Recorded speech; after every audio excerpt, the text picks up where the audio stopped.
Boa tarde. Hoje é o item 50, Cidadão Nosso Lar, do livro Nosso Lar, Psicografia do Chico Xavier. Então, é o último item do livro. Então, André Luiz retornou à casa, viu que sua mulher estava com outro, né, casada com outro, porque viúva ficou, e os filhos estavam crescidos. Só viu as duas filhas, o filho homem estava pela rua. Muito bem. Ele se sentiu muito abatido, muito perturbado, ele se sentiu fraco e estava totalmente perturbado com toda a situação, mas ele compreendia naquele momento que a Zélia não era sua propriedade e sim sua irmã, e que seus filhos não eram também, eram sim companheiros de luta e realização. Muito bem. Ele lembrou também que a mãe dele, inclusive, estava fazendo o maior sacrifício para ajudar seu pai e as duas mulheres que seu pai tinha, concomitantemente. Aí ele voltou para o quarto para tentar ajudar, mas não tinha energia suficiente. Se sentia fraco e não conseguia. Aí ele lembrou que se rezasse, se pedisse ajuda, seria atendido. E aí ele fez uma oração fervorosa pedindo ajuda, para pedir ajuda para a Narcisa, né? Pensou que precisava da ajuda da Narcisa e orou em pensamento, né? E de fato a Narcisa chegou no processo de volitação. E a Narcisa chegando, se inteirou da situação, imediatamente foi até o doente, estava ali no quarto, a Zélia, e ela fez o passe. O doente já, nesse momento, melhorou. As entidades que estavam ali das sombras, como no encanto, desapareceram. E ela convidou o André Luiz para ir até a natureza ali. E ali fez um processo, recebeu ajuda de outros espíritos do bem, da natureza. E aí, com chá de mangueira e outras eucalipto, fez algo ali da natureza para aplicar lá no doente. E passou a noite dando esse remédio espiritual através da respiração para o doente. Ao amanhecer, o doente estava em perfeitas condições, estava curado. E o André Luiz, por sua vez, percebeu que tinha acabado de romper seus laços da inferioridade, do apego, né? E passou a ser irmão daquelas pessoas com as quais conviveu aqui no plano terreno.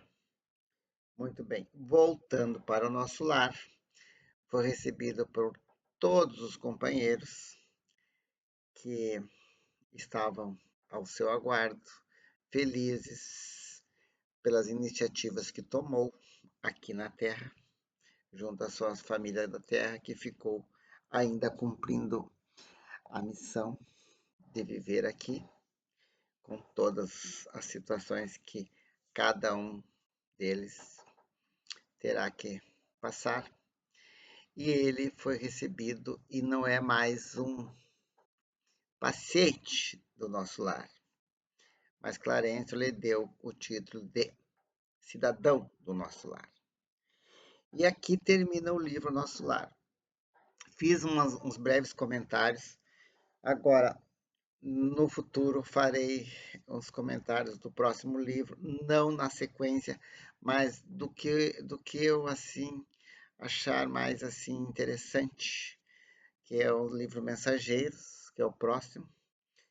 E para terminar, eu vou lembrar também mais um fato do Chico Xavier, o fato do Chico Xavier de que ele psicografou a partir de 1935 Humberto de Campos. E Humberto, quem olhar o livro Palavras do Infinito, que é o primeiro livro onde Humberto de Campos se manifestou, vai ver que nos primeiros capítulos vai ver que realmente a psicografia é algo a ser bem analisado, muito bem analisado, da qualidade. Aquilo ali, nesse livro, realmente se percebe algo sobrenatural. E quem gosta de coisa sobrenatural, que é um morto chamado Humberto de Campos, na mão do Chico Xavier, se ler esse livro, vai ver que psicografia existe e de qualidade. Mas também não é qualquer um que tem essa capacidade, né? Precisa de idoneidade moral, e isso é uma coisa que não é uma coisa assim muito comum. No entanto, falando em Humberto de Campos, lembro que Humberto de Campos, a família de Humberto de Campos entrou na justiça contra o Chico Xavier, contra a Federação Espírita, pedindo os direitos autorais de Humberto de Campos. Entraram na justiça, entraram pedindo os direitos autorais, afinal de contas, era Humberto de Campos que estava dirigindo, familiar seu. E aí pediram, inclusive, para ser ouvido o Chico Xavier, o presidente da Federação Espírita, e o espírito de Humberto de Campos, escritor.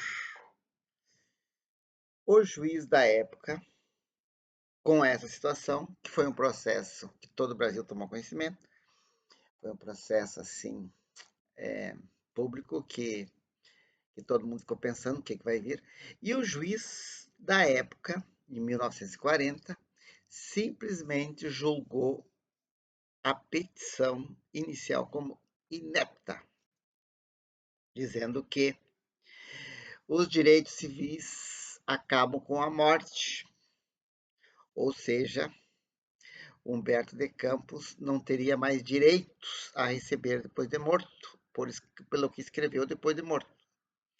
Se ele dissesse que aqueles escritos foram feitos pelo morto, pelo falecido, Humberto de Campos, ah, ele estaria dando a sentença de que os espíritos, depois que morrem, escrevem.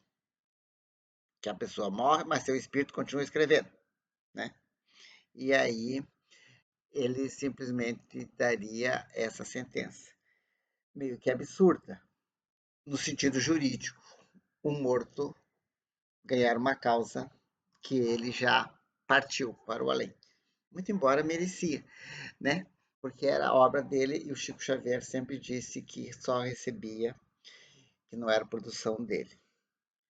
Né? Com toda humildade, ele dizia que apenas recebia a psicografia e escrevia. Tanto é que ele tinha a dignidade de comprar os livros, dizendo: olha, não são de minha autoria, eu vou comprar.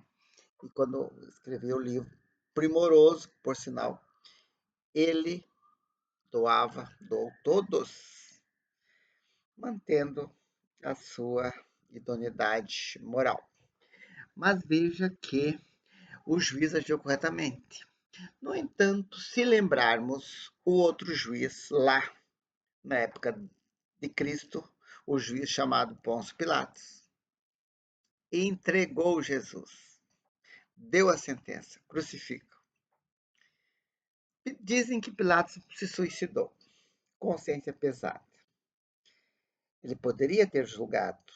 Jesus disse: Pai, perdoa, eles não sabem o que fazem. Mas veja que esse juiz lá, da época de Cristo, tomou uma atitude diferente. Uma atitude não correta, prejudicial. A ele especialmente. Ele prejudicou a parte que é Jesus Cristo, mas principalmente se prejudicou. Então, na missão que cada um tem, no seu mistério, tem que fazer bem feito, da melhor maneira possível. é o mínimo que se pode esperar. O padeiro, o leiteiro, o juiz, o gari, enfim, tudo que deve ser bem feito com o coração. E sem abuso, sem omissão, sem injustiça, para que no futuro as pessoas percebam que a justiça tentou ser parecida com a justiça que ocorre em nosso lar. Então, tchau, até, fiquem bem, tá bom? Até a próxima.